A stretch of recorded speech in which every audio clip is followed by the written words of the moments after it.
Following the discovery of a body during the search for the missing Brit, a former police officer has disclosed the 4 mysteries that remain in the Jay Slater case. Detective Peter Blexley is still baffled by the police's failure to disclose the body's position and the discrepancy between Jay's phone last pinging and the body's location. After a torturous 4 weeks of searching the Spanish paradise of Tenerife, police suspect that Jay may have died after falling while out on foot in a secluded region.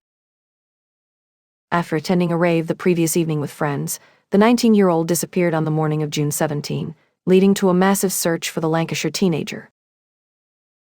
Less than 2 weeks after the official search was terminated by Spanish police, a body thought to be Jay's was discovered yesterday near the village of Masca, which is where he was last seen.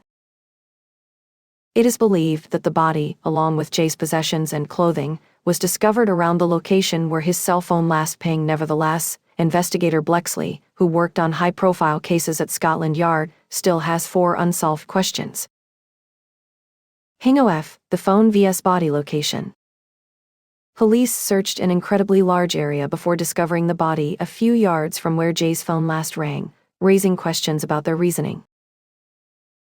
Debbie, Jay's distraught mother, has requested explanations regarding how police search teams missed the body when it was discovered in an inaccessible area of the ravine. Blexley said that early reports suggested the boy was already in distress when he vanished, as he was in rough, unfamiliar terrain with no water and only 1% power remaining on his phone. The former police officer told The Sun he didn't have any water or other drinks, and his cell phone's battery was just 1% charged. It was also suggested that he cut himself on a cactus, and all those facts would indicate that this, perhaps, was a man in rugged, unfamiliar terrain who was clearly going to be getting into difficulties in a short space of time. However, the detective contended that amateur investigators decided to disregard the evidence and launch irrational conspiracy theories around his abduction. Blexley responded, "I suspect the answers could have been discovered much earlier if the police had been able to mobilize a battalion of 1,000 soldiers, for example, when asked if there was any potential of obtaining all these answers sooner. However, considering their available resources and the Guardia Civil's other responsibilities in Tenerife, such as maintaining order and identifying criminal activity, I believe they likely used all resource they felt they could at the time.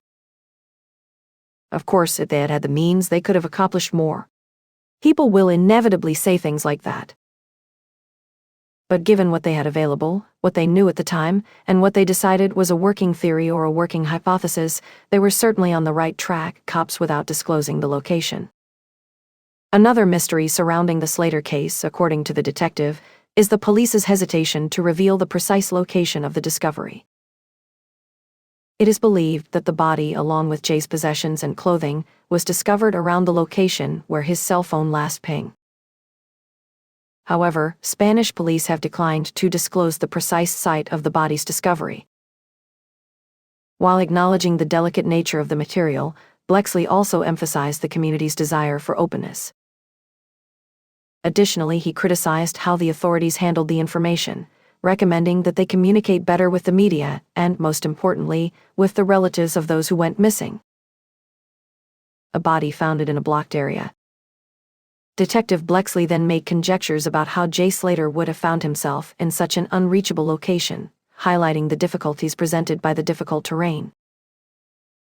He recognized the size of the region and the challenge of covering every inch while applauding the Guardia Civil's efforts. The former officer from Scotland Yard stated, "Ravines, crevices, caves, very tall drop-offs into areas almost untouchable, cannot be reached by people searching on foot presents a vast challenge, and to scour every square inch of every square meter is quite frankly impossible." Blexley also talked about the cause of death, which at first was unclear because of the state of the bones. Given the remote location and the potential length of forensic analysis, he pointed out that establishing this would take time. "This case may just make people a little more cautious when they go out to these places to enjoy their holidays," he said. "And I sincerely hope it will make some people think twice before taking drugs in an area that they're unfamiliar with, surrounded by people that might not have the best of intentions for them." After a night of partying in Tenerife, Jay left early on June 17 with 2 men to head to the rugged mountain area.